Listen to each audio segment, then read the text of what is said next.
ગુજરાતમાં મે મહિનાની શરૂઆત થતાની સાથે જ ગરમીનો પારો આકરો થયો છે। હવામાન વિભાગ દ્વારા રાજ્યમાં કાળઝાળ ગરમી અને અસહ્ય ઉકળાટને લઈને નવી આગાહી કરવામાં આવી છે। પવનની દિશા બદલાતા હવે નાગરિકોએ પરસેવે રેબઝેબ થવા માટે તૈયાર રહેવું પડશે।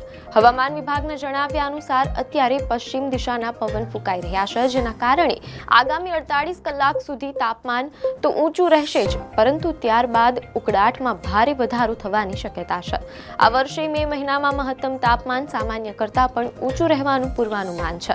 તાપમાનના આંકડા ઉપર નજર કરીએ તો 43.3 ડિગ્રી તાપમાન સાથે અમદાવાદ અત્યારે રાજ્યનું સૌથી ગરમ શહેર નોંધાયું છે। આ સિવાય ગાંધીનગર અને સુરેન્દ્રનગરમાં પારો 42.6 ડિગ્રીએ પહોંચ્યો છે, જ્યારે રાજકોટ અને ભાવનગરમાં પણ 42.5 ડિગ્રી સાથે આકરી ગરમી અનુભવાઈ રહી છે।